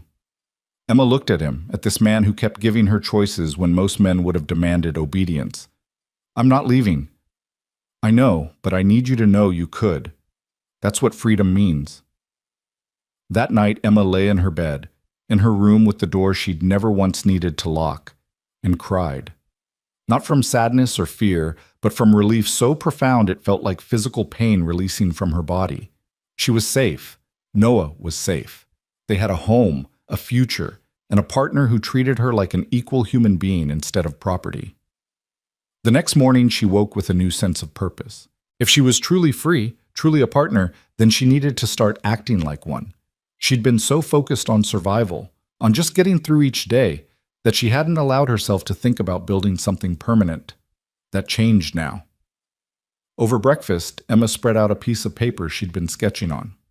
I've been thinking about the garden, she said. If we plant it right, we could grow enough vegetables to last through next winter, maybe even have surplus to sell in town. And I was looking at that south-facing slope behind the barn. That would be perfect for fruit trees. Apple, maybe pear. They'd take years to mature, but eventually... Cole leaned over to study her drawings, his expression interested. This is good planning. The garden makes sense immediately, and you're right about the slope. I was thinking about expansion too, but in a different direction. He pulled out his own paper, covered in numbers and calculations. If we're careful this year, save everything we can, we could buy breeding stock in the fall. Start rebuilding the herd properly, not just maintenance level. They spent the morning planning, their ideas building on each other. Emma suggested chickens for eggs to sell. Cole countered with the possibility of pigs, harder to manage but profitable if done right. Emma worried about the initial investment. Cole showed her his calculations, proving they could afford it if they were strategic. It felt like a real partnership, two minds working together toward a common goal. Emma found herself smiling more than she had in months, energized by the possibility of building instead of just surviving. Noah interrupted their planning by waking from his nap and demanding attention with lusty cries. Emma went to get him, but when she returned, Cole was still studying her garden sketches. "You're good at this," he said, looking up. "Planning, organizing, seeing what's possible." Thomas was a fool not to recognize that. Emma settled Noah on her hip, surprised by the compliment. "Thomas saw me as a wife, not a partner. There's a difference." "There is," Cole agreed. "And I'm grateful every day that you're willing to be both." The words hung in the air between them, weighted with meaning neither was quite ready to examine. Emma felt heat rise to her cheeks and busied herself with getting Noah settled at the table with some bread to gnaw on. Spring deepened into early summer, and the ranch came alive with activity. Emma planted her garden with seeds Martha had given her, spending hours in the dirt coaxing life from the soil. Cole worked from dawn to dusk repairing fences, clearing irrigation channels, and preparing for the eventual arrival of new livestock. They fell into an easy rhythm, working separately but toward the same goals, coming together at meals to discuss progress and problems. Noah grew bigger and stronger, learning to pull himself up on furniture and babbling constantly in his baby language. He adored Cole, reaching for him whenever the rancher came into view, which never failed to bring a soft smile to Cole's usually serious face. "He thinks you're his father," Emma said one evening, watching Cole bounce Noah on his knee while they sat on the porch, enjoying the cool air after a hot day. Cole's hands stilled. "Does that bother you?" "No," Emma said, surprising herself with how much she meant it. "Thomas never got to know him like this. He died before Noah was old enough to recognize him. In a way, you're more of a father to him than Thomas ever had the chance to be. I don't want to replace—" "You're not replacing anyone. You're just being who you are. That's enough." They sat in comfortable silence, watching the sun paint the mountains in shades of orange and purple. Emma felt something shift inside her, some wall she'd been maintaining starting to crack. She'd been so careful to keep this arrangement purely practical, to not let herself feel anything deeper than gratitude and respect for Cole. But watching him with her son, seeing the gentleness in his strong hands, the patience in his voice, she felt something more complicated beginning to grow. It terrified her.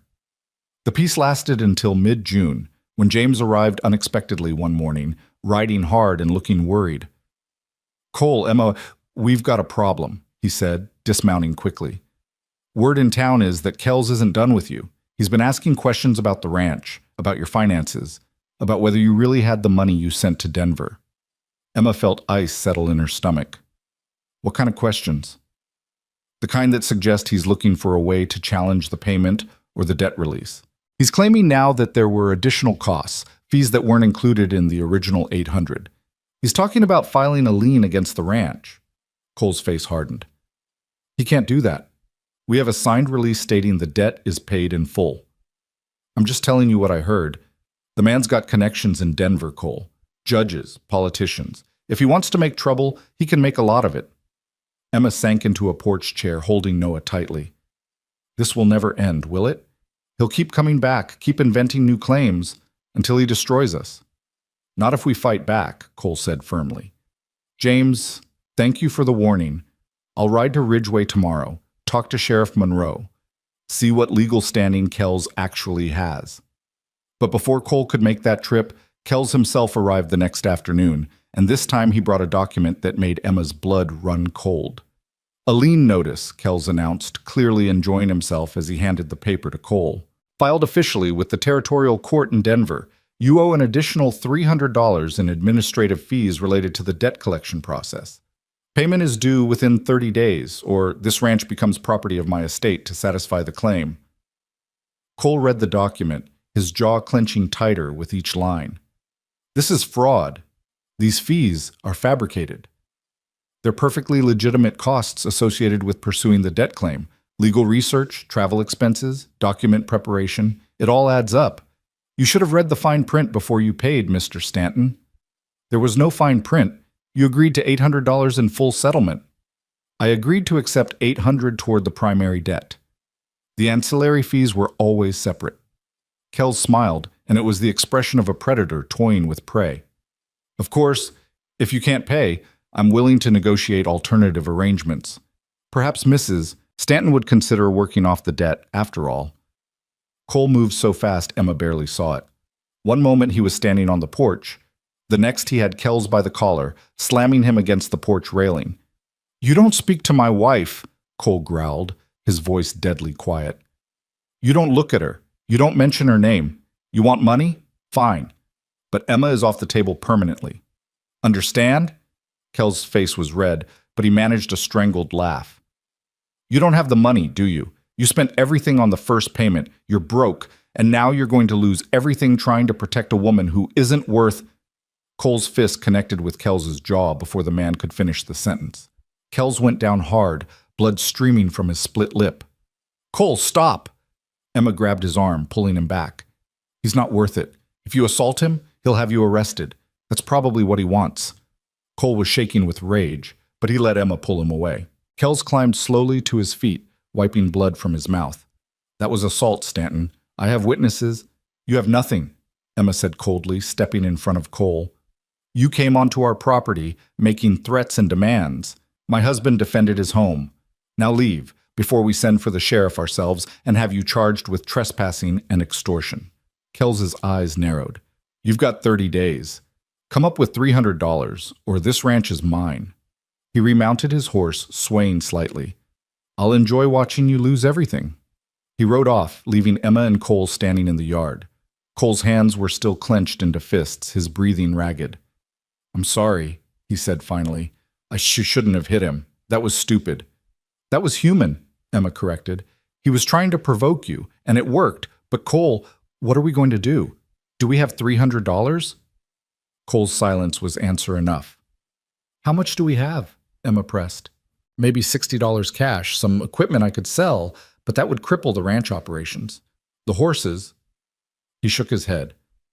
"I'd have to sell almost all of them, including the breeding stock. Even then, I don't know if I could raise 300 in 30 days. Emma felt panic rising but forced it down. She'd survived worse than this. She'd find a way. "What about a loan? Could we borrow the money?" "From who? The bank in Ridgeway won't lend to me. I already owe them money for equipment I bought last year. I could ask James and Martha, but they don't have that kind of cash. They're barely making it themselves." They went inside and spent the evening going over every possible option. Emma suggested selling her wedding ring, but it was worth maybe $10 at most. Cole proposed working extra jobs in town, but that would take months to earn enough, and they only had 30 days. They could sell the pigs before they were properly fattened, but that would bring in maybe $40, not nearly enough. By nightfall, they were no closer to a solution, and the weight of impending disaster hung over the house like a storm cloud. Emma put Noah to bed, singing softly to him until he fell asleep, then returned to find Cole sitting at the table, staring at the lien notice with hollow eyes. "I'm going to lose the ranch," he said quietly. "Everything I've built for 5 years, gone, because I tried to save you." "Don't," Emma said sharply. "Don't you dare blame me for this. Kells is a criminal who's manipulating the law. This isn't my fault, and it's not yours either." "But it is my fault. I knew paying that $800 would leave us vulnerable. I did it anyway because I was so focused on protecting you that I didn't think about the consequences." Emma sat down across from him, reaching out to take his hands. "Cole Stanton, you listened to me. You saved my life. You gave me and my son a home, a future, hope. If we lose the ranch, we'll find another way. We'll start over somewhere else. But I will not let you regret helping me." Cole looked at their joined hands, then up at her face. "How are you so strong? You've been through hell, and you're still the one holding me together." "Because you held me together when I needed it. That's what partners do." They sat like that for a long moment, drawing strength from each other. Then Cole straightened his shoulders, and Emma saw determination replace despair in his eyes. "There might be one option," he said slowly. "It's risky, and I hate it, but it might work." "What option?" "There's a man in Denver, Alexander Pruitt. He's a wealthy investor, buys up struggling ranches and mining operations. He approached me last year about buying this place, offered a fair price too. I turned him down because I wanted to keep building something of my own, But if I sold to him now, I could pay off Kells and have enough left over to start fresh somewhere else. Emma felt her heart sink. You'd sell your ranch? Cole, this is your dream. You've put everything into this place. And I'd do it again if it meant keeping you and Noah safe. Emma, the ranch is just land and buildings. It can be rebuilt. But if Kells wins this lien claim, we get nothing. He takes everything, and we're left destitute. At least this way, we'd have some capital to start over. Where would we go? Wyoming, maybe, Montana. Somewhere Kells doesn't have influence, where we could buy cheap land and begin again.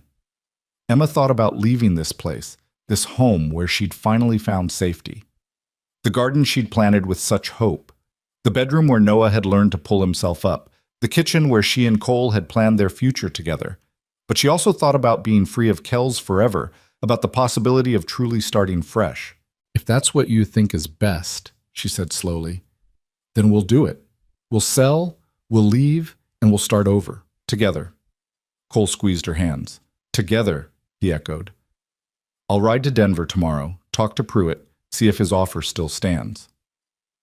That night, Emma couldn't sleep. She paced her room, Noah sleeping peacefully in his cradle, and tried to imagine a future somewhere else. But every vision felt wrong, incomplete. This ranch had become home in a way she hadn't fully realized until faced with losing it. She was standing at her window, looking out at the moonlit mountains, when she heard a soft knock on her door. Emma? Can we talk? She opened the door to find Cole standing in the hallway, looking as sleepless as she felt. I can't do it, he said without preamble. I've been lying in bed trying to convince myself that selling is the right move, but I can't. This ranch isn't just land to me. It's where I rebuilt myself after Sarah died. It's where I found purpose again. It's where we became partners. I can't sell it to Kells's benefit. I can't let him win. Then we fight, Emma said firmly. We find another way. There is no other way. We don't have the money, and we can't raise it in time. Emma's mind was racing, thinking through every possibility. Then an idea struck her, so simple she almost laughed. What if we don't need to raise the money? She said slowly. What if we just need to prove Kells's lien is fraudulent? Cole frowned. How would we prove that? He's got official paperwork from Denver. Paperwork can be forged, and even if it's real, those fees have to be documented somewhere. What if we went to Denver ourselves, looked at the official court records, found proof that his fees are inflated or fabricated? That would take time we don't have, and even if we found proof, who would we show it to? The judges in Denver are probably in Kells's pocket. Then we go higher. Territorial governor, federal marshal, someone who isn't corrupted by Kells's influence. Emma grabbed Cole's arm, excitement building. Cole, we can't just roll over and let him take everything. We have to fight back, really fight back. Cole studied her face, and slowly, hope began to kindle in his eyes. It's a long shot. Everything about our situation has been a long shot. We've beaten the odds before. If we try this and fail, we won't have time to arrange a sale. We'll lose everything. Then we'll lose everything fighting, but at least we'll know we didn't give up. Cole pulled Emma into a sudden, fierce embrace. She stiffened in surprise. This was the first time he'd touched her beyond helping her mount a horse or steadying her arm. But then she relaxed into it, wrapping her arms around him and holding on just as tightly. Thank you, he murmured into her hair, for reminding me who I am. They stood like that for a long moment, taking comfort in each other's presence. When they finally pulled apart, Emma felt something fundamental had shifted between them. They were still partners, still bound by practical arrangement, but there was something deeper now, something that felt dangerously close to the kind of bond real married couples shared. We leave for Denver tomorrow, Cole said. Both of us. We'll bring Noah, close up the ranch for a few days. James can watch the animals. We do this together. Together, Emma agreed. They spent the rest of the night planning, fueled by hope and determination. By the time the sun rose, they had a strategy. They would go to Denver, search the court records for any irregularities in Kell's claim, find witnesses who could testify to his corrupt practices, and bring their evidence to the territorial governor himself if necessary. It was ambitious, it was probably impossible, but it was better than surrender. James arrived at noon in response to Cole's urgent message and immediately agreed to watch the ranch. You go fight for what's yours, he said, gripping Cole's shoulder. Martha and I will hold down the fort here. Emma packed quickly, gathering supplies for the journey and ensuring Noah had everything he needed. She also packed the marriage certificate and the debt release document, proof of their legitimate claim to be free of Kels's harassment. They left that afternoon, riding hard for Denver. Emma had never been to the territorial capital, and as they approached the city 3 days later, she was awed by its size. Ridgeway was a rough frontier town of maybe 200 people. Denver was a real city with thousands of residents, brick buildings, paved streets, and the bustle of serious commerce. Cole found them a modest hotel near the courthouse and paid for 2 rooms, maintaining their separate sleeping arrangements even here. That night, after Noah was asleep and they'd eaten a quick meal, they sat in Emma's room planning their next move. Tomorrow we start at the courthouse, Cole said. We look at the official filing for Kels's lien, see what documentation he provided. If there's anything questionable, we make copies and find a lawyer willing to challenge it. And if everything looks legitimate on paper, then we dig deeper. Talk to court clerks, find out who Kels paid off, look for any pattern of corruption we can expose. Emma nodded, trying to feel confident, but sitting in this unfamiliar city, so far from the ranch that had become home, she felt very small and very vulnerable. Cole seemed to sense her mood. Emma, whatever happens, we did this together. That matters. Does it? If we lose the ranch, if Kels wins, then we start over and we do it as partners, as husband and wife, as a family. Cole reached out and took her hand, his thumb brushing across her knuckles. I need you to know something. This started as a legal arrangement, a way to protect you. But somewhere along the way, it became real for me. You're not just my partner on paper anymore. You're my partner in every way that matters. Emma's breath caught. Cole? I'm not asking for anything to change, he said quickly. I'm just telling you the truth. Whatever happens tomorrow, I wanted you to know that. Emma looked at their joined hands, at this man who'd saved her, protected her, treated her with more respect and kindness than anyone in her life. And she realized that somewhere along the way, it had become real for her too. This wasn't just gratitude anymore. It was something deeper, something that made her heart race and her future feel intertwined with his in ways that had nothing to do with legal documents. It's real for me too, she whispered. Cole's eyes widened, and for a moment, Emma thought he might kiss her. She realized she wanted him to, but instead he raised her hand to his lips and pressed a gentle kiss to her knuckles. Then we fight for our future, he said. Together. The next morning, they walked into the Denver courthouse ready for battle, not knowing that the fight they were about to wage would change everything, not just their legal situation, but the very foundation of their relationship and what their marriage truly meant. The Denver courthouse was an imposing stone building that seemed designed to intimidate anyone who entered seeking justice. Emma climbed the steps with Noah on her hip and Cole at her side, trying to project confidence she didn't quite feel. Inside, the marble floors echoed with their footsteps, and clerks moved between offices carrying stacks of legal documents that represented people's entire futures reduced to paperwork. Cole approached the main desk where a middle-aged woman with spectacles sat reviewing files. We need to examine the official records for a lien filing, he said politely. Case number would be... He consulted the document Kels had provided, reading off the numbers. The clerk looked up, her expression neutral, but her eyes sharp. Lien cases are public record, 3rd floor, records office. They'll help you there. They climbed 2 more flights of stairs, Emma's arms aching from Noah's weight by the time they reached the records office. This room was smaller, cramped with filing cabinets, and staffed by a young man who looked barely old enough to shave. Help you folks? He asked, not looking up from the ledger he was updating. We need to see the complete file for this lien case, Cole said, handing over Kels's document.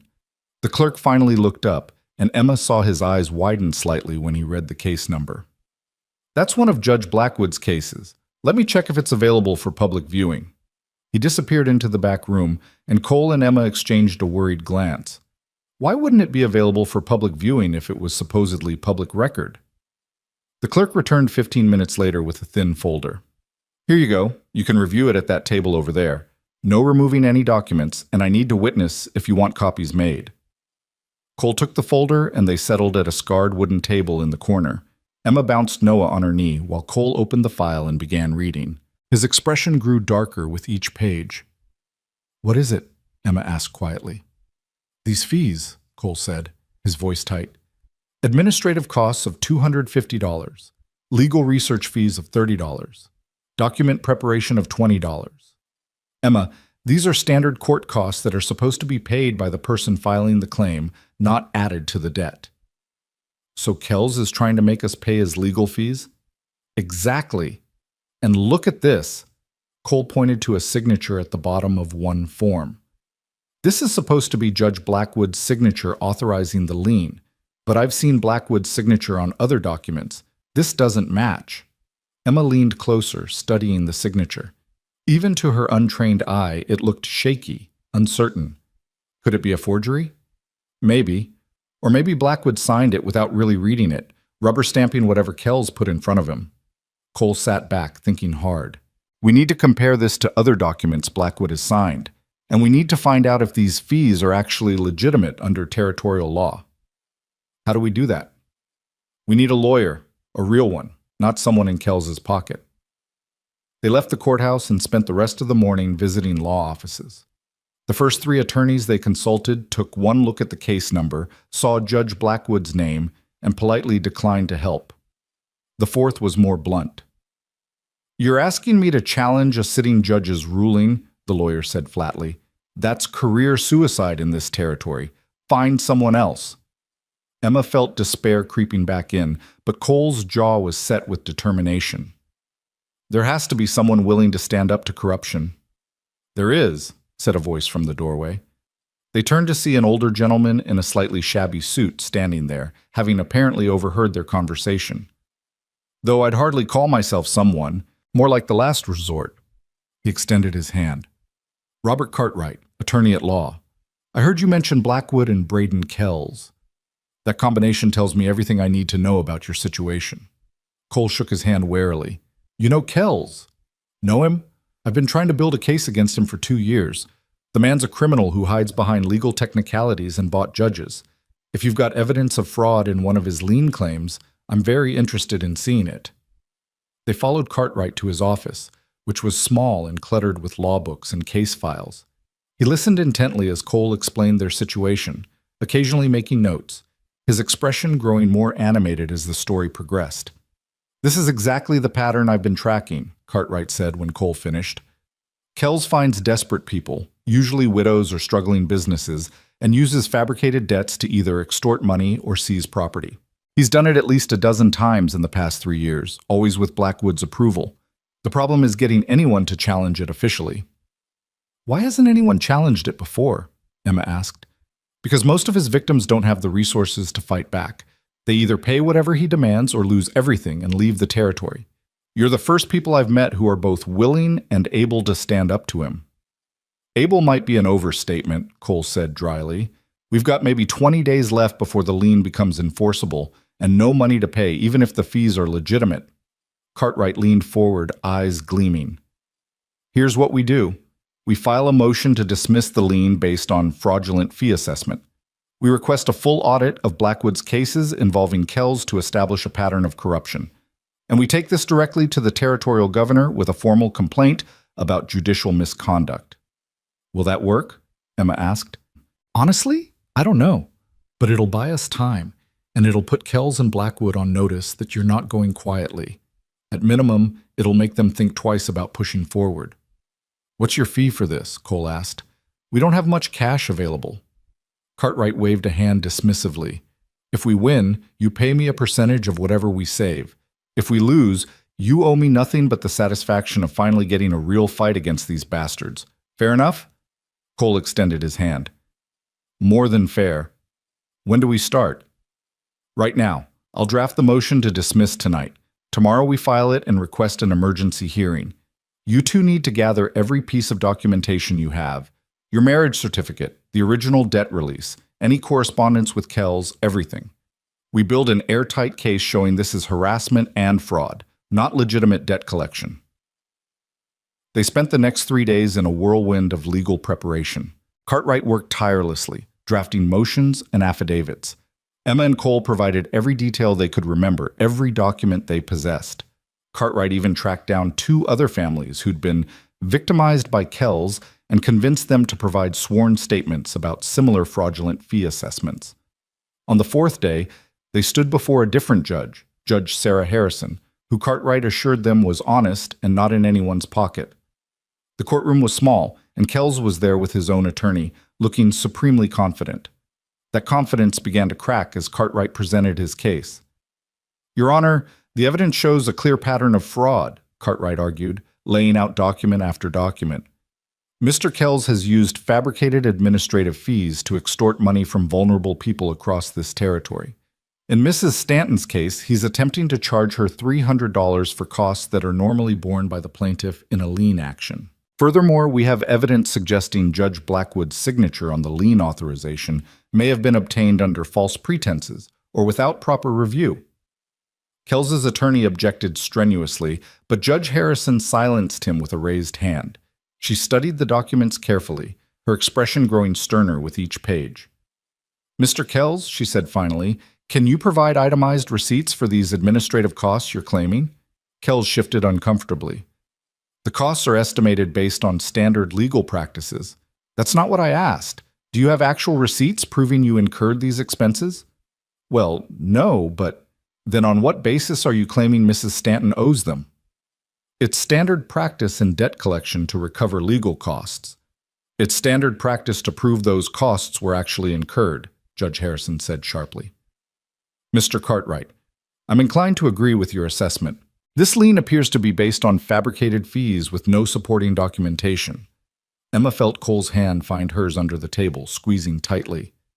"However," Judge Harrison continued, and Emma's heart sank, "the original debt of $800 was apparently paid in full, and Mr. Kells signed a release.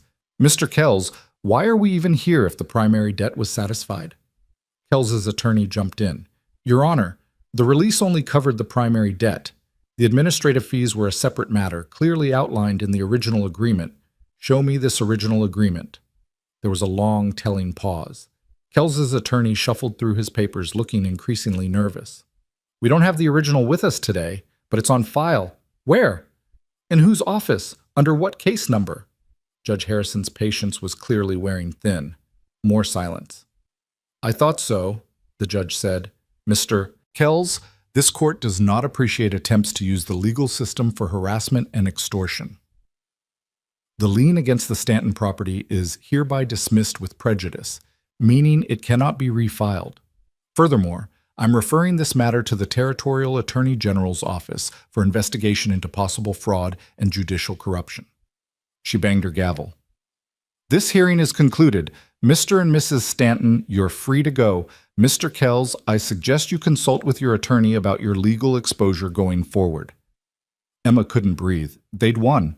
Actually won. Cole stood, pulling her up with him, and she realized she was shaking.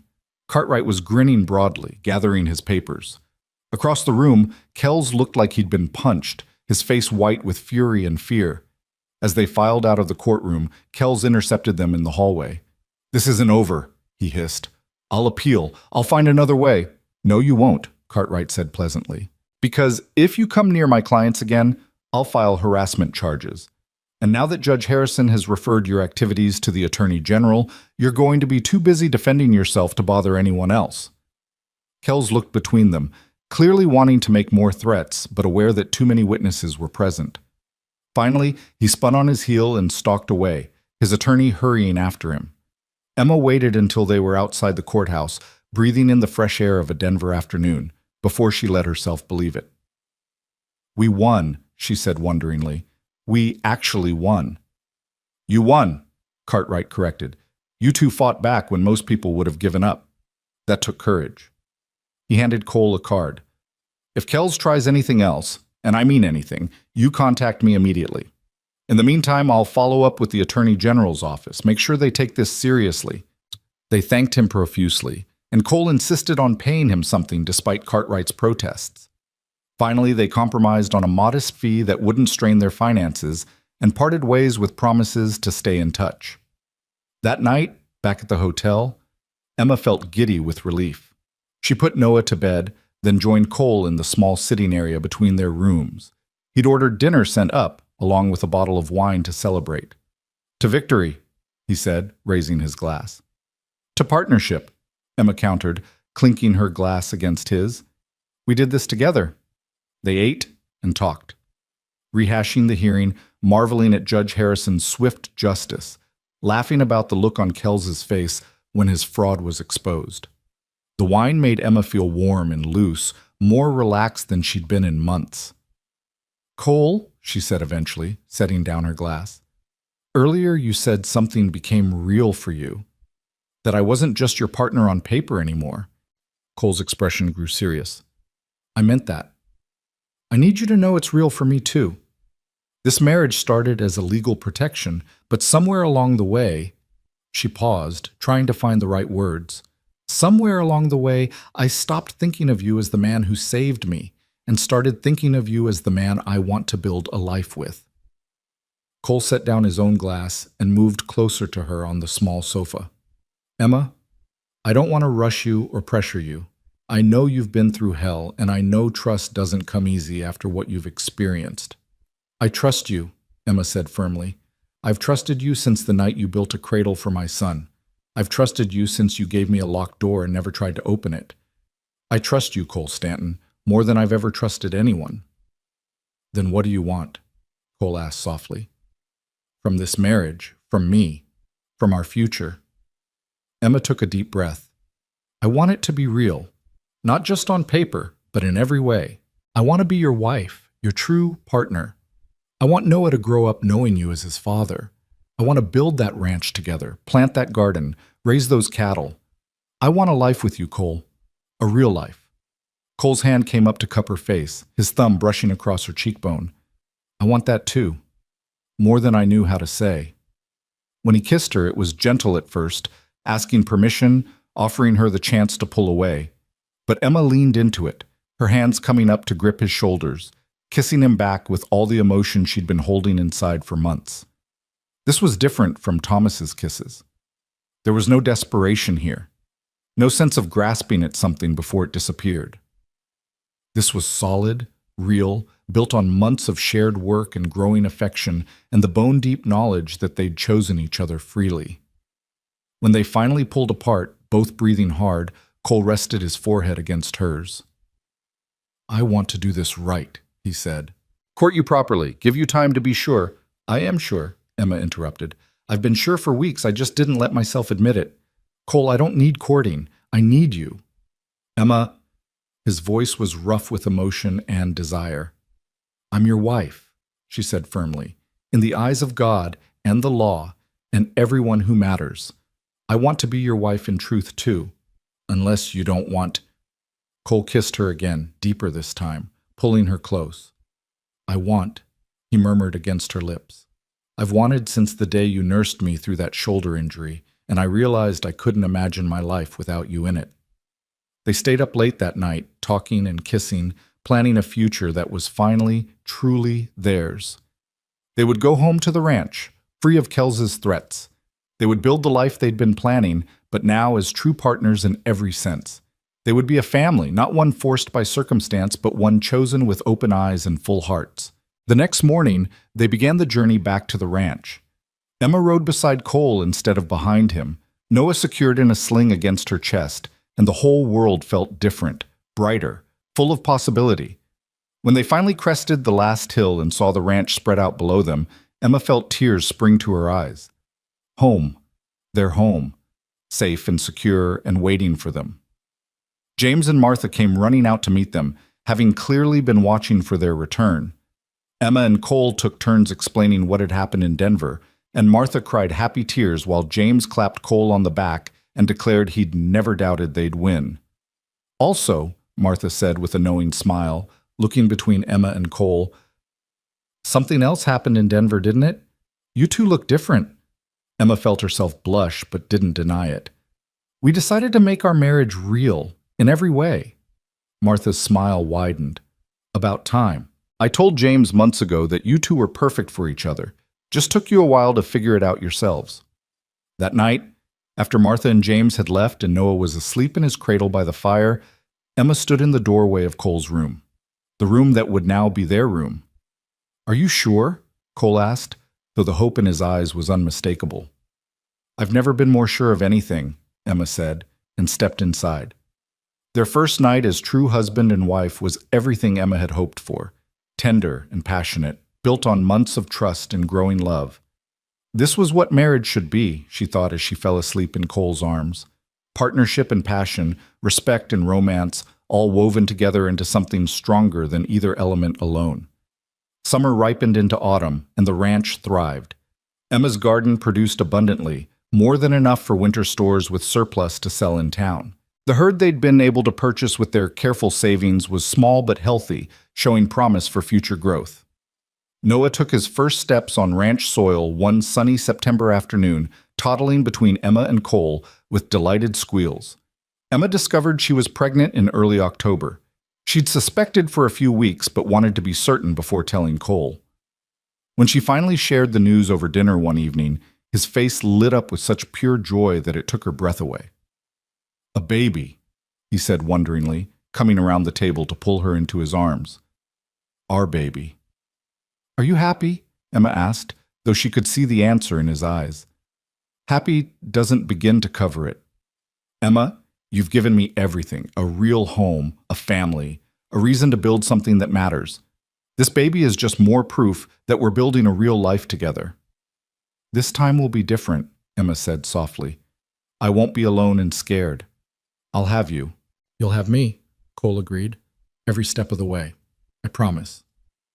The baby was born the following June, a healthy girl with dark hair like her father and Emma's green eyes. They named her Sarah, after the woman whose death had set Cole on the path that led to saving Emma. It felt right, honoring the past while celebrating the future. Martha and James became surrogate grandparents to both children, visiting often and providing the kind of family support Emma had never known. The ranch prospered as Cole and Emma worked side by side, their partnership deepening with each season. They expanded the herd, built a new barn, and eventually hired 2 ranch hands to help with the growing operation. Years later, Emma would stand on the porch of their ranch house, expanded now to accommodate their growing family, and watch Cole teaching Noah and Sarah to ride, their laughter carrying on the mountain breeze. She'd think about the auction block in Ridgeway, about standing there with no hope and no choices, about the moment Cole Stanton had burst through those doors and changed everything. She'd been sold with her baby, prepared for horror, bracing for the worst. Instead, she'd found a man who saw her as an equal, who offered partnership instead of ownership, who loved her enough to risk everything to keep her safe. The ranch they'd built together was successful now, prosperous enough that they never had to worry about money the way they had in those early desperate days. But Emma knew the ranch wasn't the real victory. The real victory was the life they'd created, built on honesty and respect, strengthened by adversity, and rooted in the simple choice to keep choosing each other every single day. Noah grew up calling Cole Papa, with no memory of Thomas Rowland, the man whose debts had nearly destroyed them all. Sarah was pure joy, fearless and clever, with her father's determination and her mother's strength. 2 more children followed in the years after, twin boys who kept everyone running from dawn to dusk. Emma never forgot where she'd come from or what she'd survived. She made it her mission to help other women in desperate situations, working with Martha to establish a network that provided shelter and support to widows and displaced women throughout the territory. Cole supported her fully, often riding into town to rescue women from situations eerily similar to the auction that had brought Emma into his life. On their 10th anniversary, Cole surprised Emma with a gift, a wooden sign to hang over their ranch entrance. It read Stanton Family Ranch, Eston 1879, with a smaller inscription below, built on choice, not chance. "It's perfect," Emma said, tears streaming down her face as she read it. "Because that's what we are. Not an accident or a desperate measure, but a choice we keep making."